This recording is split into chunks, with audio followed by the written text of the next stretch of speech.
You know, for decades, respiratory syncytial virus has been this predictable, really challenging part of every single winter for us. It's a massive public health issue, especially for our youngest patients. But today, we're talking about something bigger than just managing the seasonal surge. We are looking at a fundamental shift in our entire approach to this virus, right here in the Netherlands.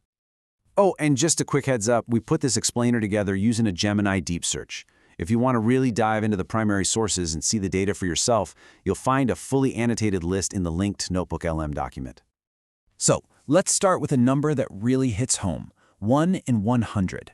That's how many infants in the Netherlands are hospitalized every single year with a severe respiratory syncytial virus infection.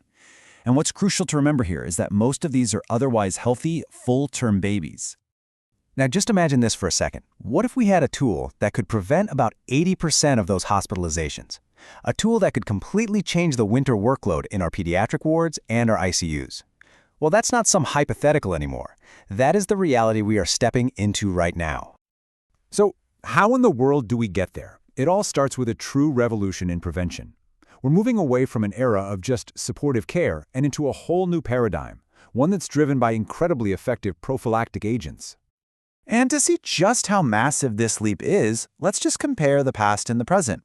For years, all we had was Paramyxoviridae. And look, it was helpful, but it was so limited. About 55% effective, you needed monthly shots, and it was only for a tiny group of the highest-risk infants. Now we have Nirsevimab. A single dose, one shot, gives around 80% protection against hospitalization for the entire season. We've gone from a niche, high-risk intervention to a broad, powerful public health solution. To really appreciate why this new approach is such a game-changer, we have to look at the virus itself. Because the incredible effectiveness of these new tools is rooted in its fundamental virology. So, let's do a quick review. Respiratory syncytial virus is an enveloped, negative-sense, single-stranded RNA virus. You'll remember it was actually reclassified into its own Pneumoviridae family because it's so unique. And the species we're dealing with, Orthopneumovirus hominis, has those two major subtypes, A and B, that we see co-circulating every winter. Now, the virion itself is what we call pleomorphic. It can show up as these little spherical particles or as long filaments. But the real action is on its surface. See those glycoproteins studded in the lipid envelope? Those are the tools the virus uses to attach to and then break into our respiratory epithelial cells. And this right here, this brings us to the strategic heart of the virus. It has two main surface proteins. You've got the G protein, which it uses for attachment. This protein is super variable. It's like the virus's disguise, always changing to evade our immune system. But then you have the F protein. This is the machinery that handles membrane fusion, and it is highly conserved across all strains. That stability, that lack of change, makes it the absolute perfect target for our new monoclonal antibodies and vaccines. Okay, so all of that virology stuff translates directly into clinical reality. Let's talk about the actual burden of disease and how our diagnostic strategies in the lab have to adapt to the patient sitting right in front of us. And this, right here, is the absolute key distinction that drives our entire diagnostic approach. Infants and young children, they shed enormous amounts of virus. We're talking up to 100 million plaque-forming units per milliliter. It's huge.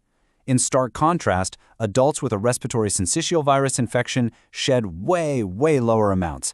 This massive difference in viral load has profound implications for how we choose our tests.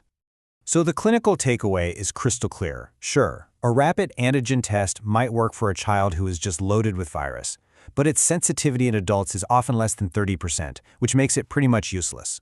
For a definitive diagnosis in any patient, but especially in adults, our highly sensitive NATs like RRT-PCR are and remain the gold standard, period. Okay, now let's turn to the landmark public health response to this whole problem. The new Dutch strategy. This isn't some minor policy tweak. This is a complete re-envisioning of nationwide prevention. And this quote from the Health Council of the Netherlands just nails it.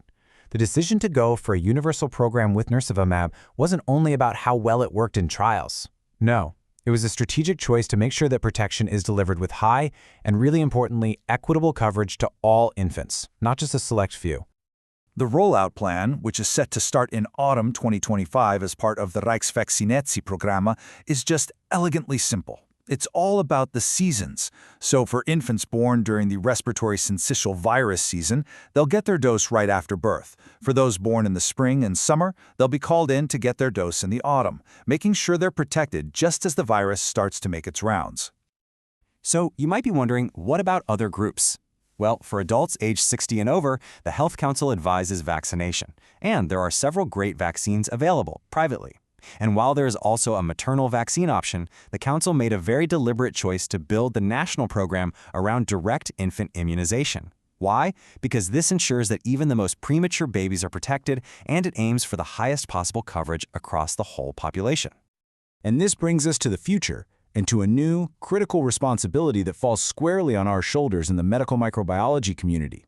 Because with widespread prophylaxis comes widespread selective pressure, and with that comes the urgent need for vigilant, active surveillance.